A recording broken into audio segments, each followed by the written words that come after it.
السلام علیکم ناظرین آج کا جو ٹاپک ہے نا وہ بجٹ میں جو پراپرٹی کے حوالے سے جو ریلیف دیا گیا نا اس کے بارے میں ہے۔ 236 کے اور 236 سی بہت لوگوں کو نہیں پتہ ہوگا کہ یہ کون سے ٹیکسیز ہیں،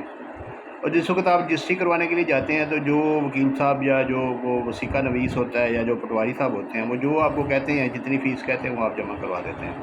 آپ کو نہیں پتہ کہ وہ کس سیکشن کے تحت ہو رہی ہے کس سیکشن کے تحت نہیں ہو رہی۔ تو گورنمنٹ نے اس وقت جو ایف بی آر کے جو گین ٹیکس اور جو ایڈوانس ٹیکس کی مد میں جو ہے نا وہ دونوں ہی ایڈوانس ٹیکس ہیں، لیکن گین ٹیکس اس لیے کہا جاتا ہے کہ جو سیلر ہوتا ہے نا وہ جو ایڈوانس ٹیکس جمع کرواتا ہے اس کو گین ٹیکس کہا جاتا ہے، اور جو پرچیزر ہوتا ہے جو خریدار ہوتا ہے وہ جو ایڈوانس ٹیکس جمع کرواتا ہے تو اس کو ایڈوانس ٹیکس ہی کہا جاتا ہے۔ تو یہ جو 236 کے اور 236 سی ہے نا ان کو آدھا آدھا کر دیا، ایک تو ان کو آدھا آدھا کر دیا، دوسرا لیٹ فائلر کی جو کیٹیگری ہے نا وہ نیکسٹ ایئر کے لیے ختم کر دی گئی ہے۔ اب یا فائلر ہوگا یا نان فائلر ہوگا، لیکن ایک چیز بڑی خطرناک کی گئی ہے کہ جو بندہ فائلر نہیں ہے نان فائلر ہے اور وہ فائلر ہونا چاہتا ہے، پہلے تو یہ تھا کہ 1 سال کا جو ہے نا وہ سرچارج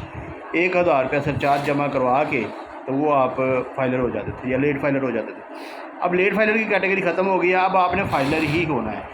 اور آپ نے 1000 روپیہ جمع نہیں کروانا بلکہ آپ نے 25,000 روپیہ جمع کروانا ہے، یعنی کہ یکمشت اس کو 2500% انکریز کر دیا گیا ہے، جو کہ عوام کے ساتھ زیادتی ہے۔ اس کو 5000 تک لے جاتے، 4000 تک، 3000 تک، 5000 تک کی میکسیمم 5000 تک لے جاتے تو کوئی مذائقہ نہیں تھا، لوگوں کو تھوڑا سا پنچ بھی ہونا تھا اور لوگوں نے فائلر بھی ہونا تھا۔ لیکن جب 25,000 تک جرمانہ دینا پڑے گا نا تو پھر کوئی بندہ فائلر ہوگا نہیں، یا کوئی وہ پراپرٹی خریدے بیچے گا نہیں، یا کیا نہیں کرے گا یہ مجھے نہیں پتہ، لیکن یہ ہے کہ وہ بڑا خطرناک ہے، نقصان دہ ہے۔ تو جو فائلر کے لیے ٹیکسز میں کمی کی گئی ہے وہ جو 1.5% پہلے فائلر کو ایڈوانس ٹیکس ہوتا تھا اب وہ 0.75 ہو گیا، یعنی کہ آدھا کر دیا گیا ہے، 50% کر دیا گیا۔ اسی طرح سیلر کا جو 4.5% تھا وہ 2.25% کر دیا گیا ہے۔ تو یہ چیزیں جو ہے نا اس بجٹ میں یہ کہہ رہے ہیں جی یہ ریلیف دیا گیا ہے، اور اس سے جو ہے نا یہ پراپرٹی کا بزنس جو ہے نا وہ بڑھے گا، اور پراپرٹی کی سیل پرچیز جو ہے نا وہ بڑھے گی۔ تو جو اس کے علاوہ جو آپ کا انکم ٹیکس ہے اس کا جو کارڈ ہے وہ سیپریٹ وہ چینج کر دیا گیا ہے، اس میں جو 15% سے 11% کر دیا گیا ہے۔ وہ جو نیچے والی فلور ہے وہ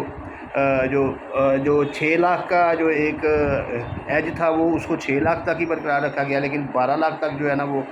اس کو بڑا منیمم سا ٹیکس پڑے گا، وہ 6,000 کے قریب اس کو ٹیکس پڑے گا 12 لاکھ تک، اور 12 لاکھ سے اوپر جب جائے گا 12 لاکھ سے 22 لاکھ تک تو وہ اس کو 11% جو ہے نا وہ ٹیکس ایڈیشنل انکم پہ جو ہے نا وہ دینا پڑے گا، 12 لاکھ سے اوپر والے انکم پہ 11% ایڈیشنل ٹیکس دینا پڑے گا۔ تو لیکن جو